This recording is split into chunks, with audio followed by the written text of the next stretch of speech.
I'm pleased to be joined by Dr. Howard Zucker, our Health Commissioner for the state of New York. We have Reverend Gilbert Pickett. Pleasure to be with him. Mike Hopi, who works on the state emergency management and has been heading up this operation. Alan Steele, who runs the Javits Center. And this is a phenomenal convention center. But what Alan Steele has had to do over the past year, no convention center on the planet has ever done. Let's give him a round of applause.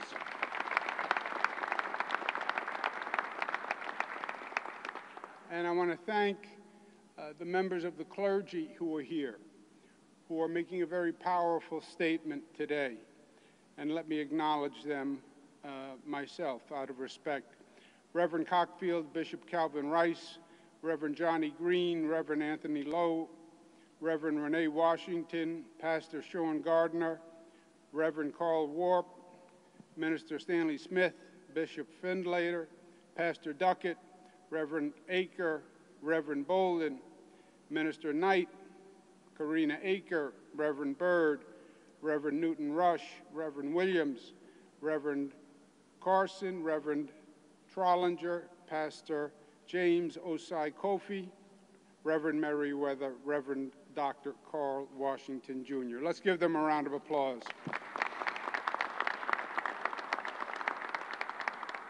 I'm going to make some comments, then you'll hear from Dr. Zucker, and then Reverend Pickett is going to be doing the real work today because he'll make some remarks, and then he'll be receiving a vaccine. Coming to Javits, I was just chatting with Dr. Zucker inside.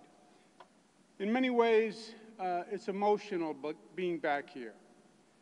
Javits Center, in many ways, represents the beginning and the end. The beginning of COVID.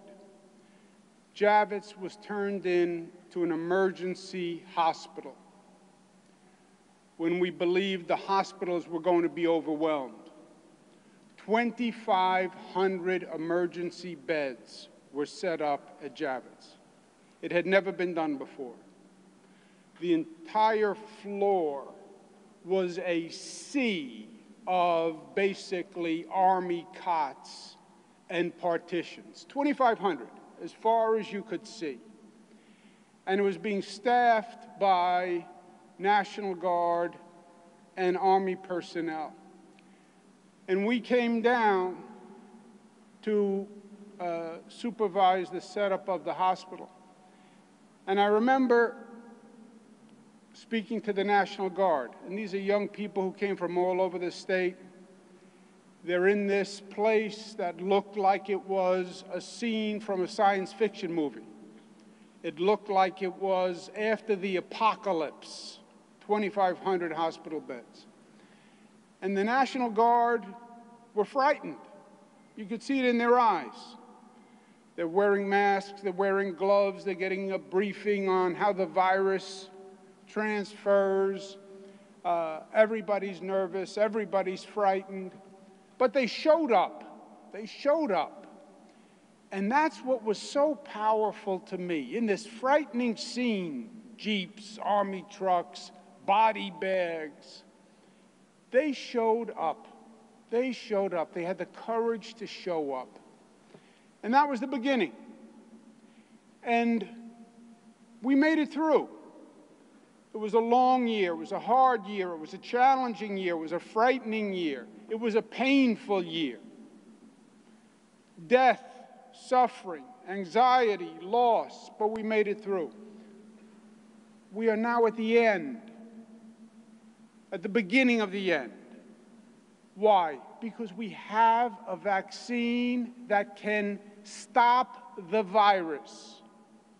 We have a vaccine which is the weapon that can win the war. We know that for a fact. Well, then why is it only the beginning of the end? Because we still have to get the vaccine, and President Biden, God bless him, has been doing a beautiful job on that, ramping up the amount of time that this nation will actually have enough production for the country. And then people have to take the vaccine. We have to get it, we have to administer it, but people have to come in to to take it. Why is Javits symbolic of the end? This center is a mass vaccination center, runs 24 hours a day. This weekend, the Javits Center did more vaccinations than any place in the United States of America. That's what we're doing here at Javits.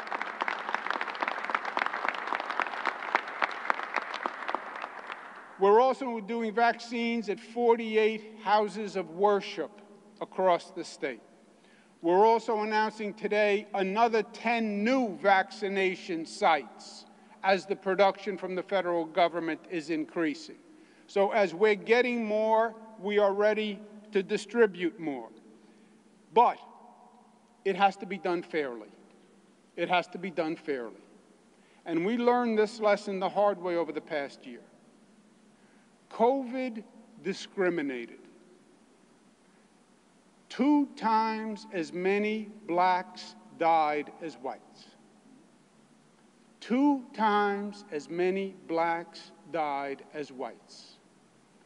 Think about that. Black population had a higher infection rate. Black population had fewer COVID tests available.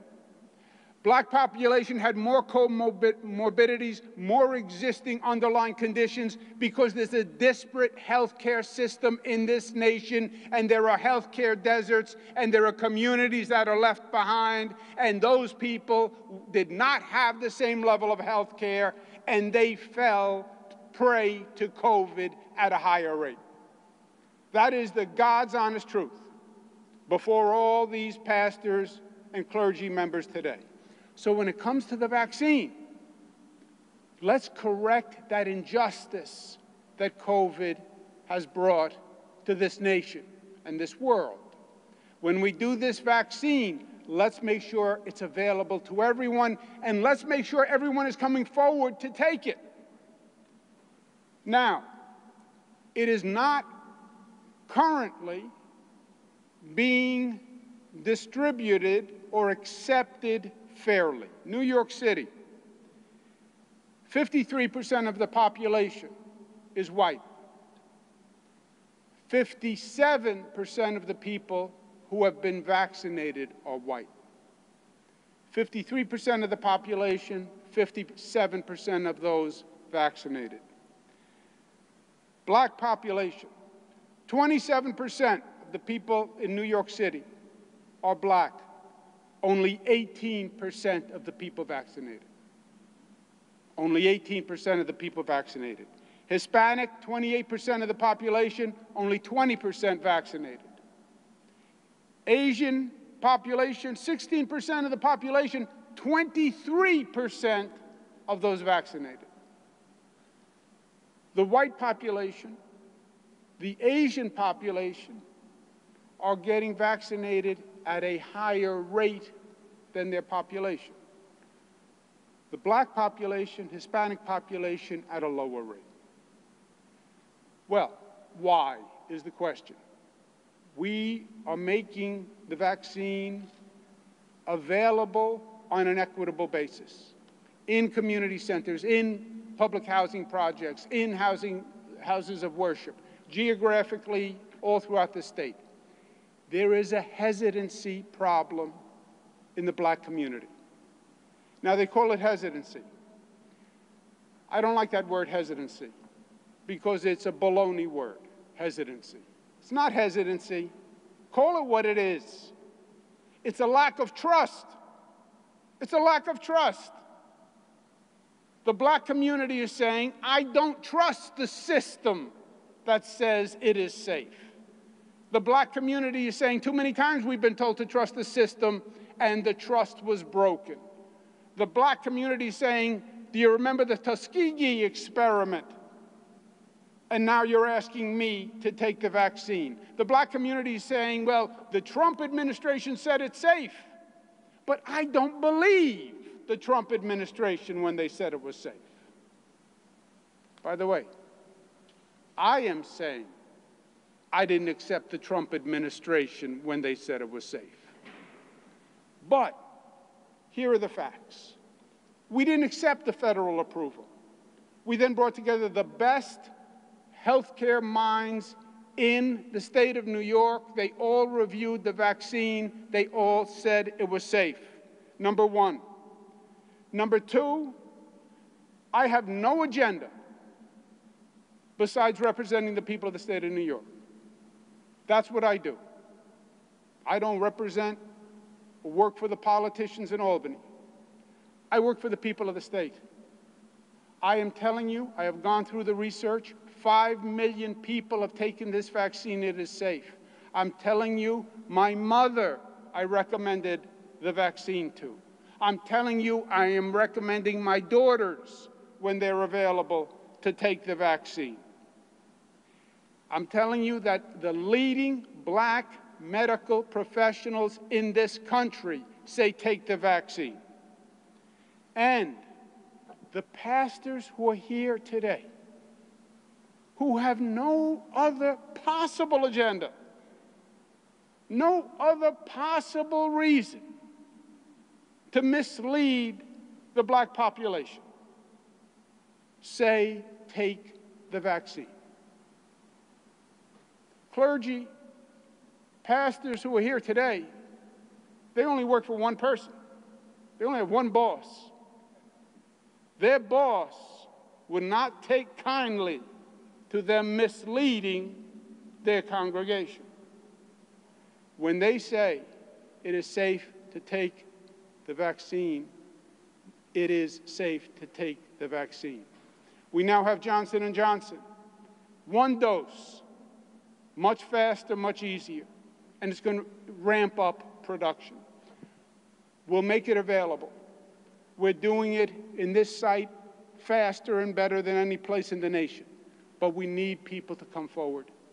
And we need the black population to come forward. And we need the Hispanic community to come forward. They have to go first. We can't put the needle in your arm if you don't bring your arm forward. And that's what we're asking you to do today. This vaccine can save your life. This vaccine can save your mother's life, your grandmother's life, your sister's life, your brother's life. It literally is a matter of life or death. COVID is over. No, it's not. We lose people every day to COVID. Every day I have to go through the number of lives lost. Well, it's down from where it was, yes. But you're still talking about hundreds of families affected every day, every day, every day. Save lives. Do what you can to save lives. Take the vaccine. Thank you for being with me today. Please welcome Dr. Howard Zucker.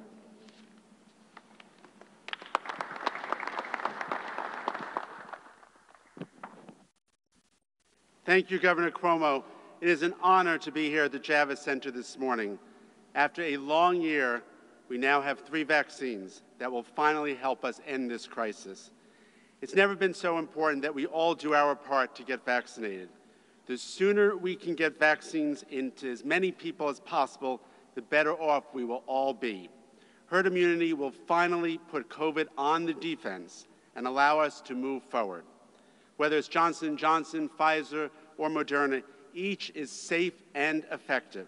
New York State and the federal government have each done rigorous reviews to guarantee that indeed is the case.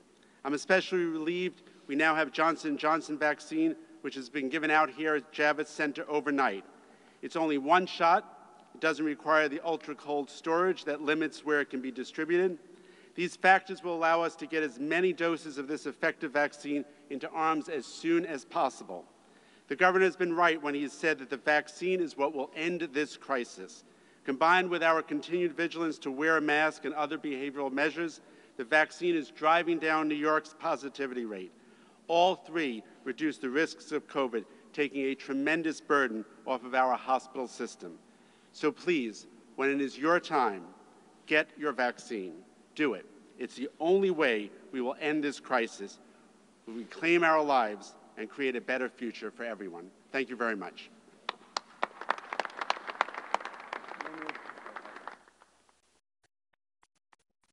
Reverend Pickett. To our governor and to all the clergy who are here on today, it is a pleasure to be here as I am personally preparing to take the vaccine on today.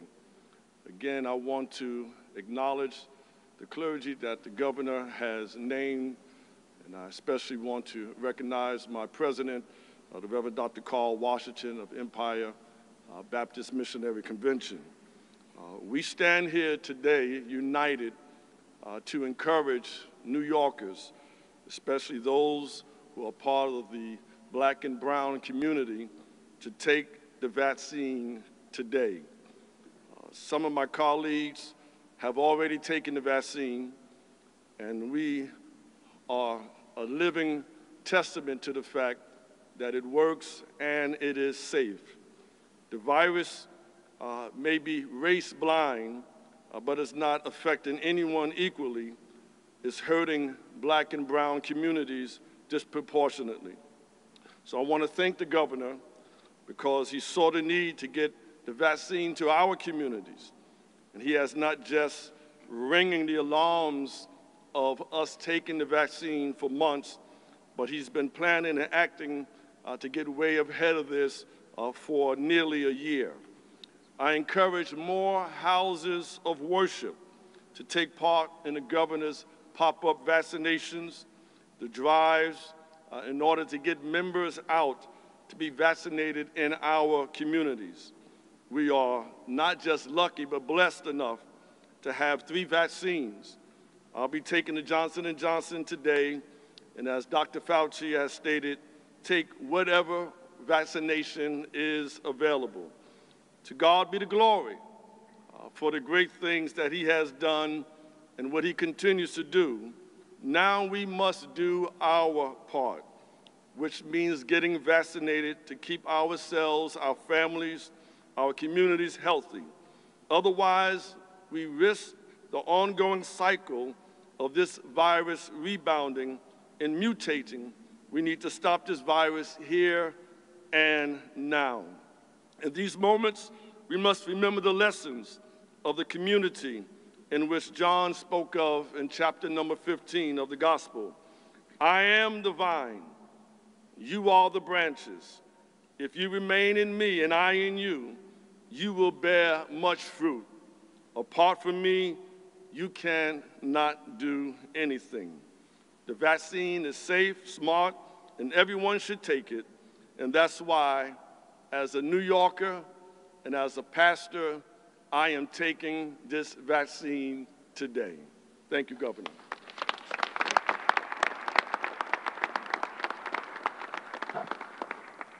Reverend Pickett makes a powerful case. He's a beautiful orator. But today, the old expression, he's going to put his money where his mouth is. We're going to adapt it a little bit. He's going to put a needle in his arm to show that he truly believes in this message. I volunteered to do the vaccine for the Reverend. He deferred and said he wanted someone with a little bit more experience. I don't take it personally. So we have, praise the Lord. Good decision on the Reverend's part.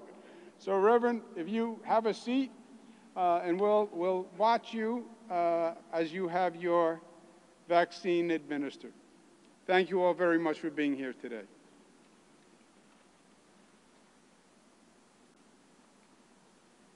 Be gentle now.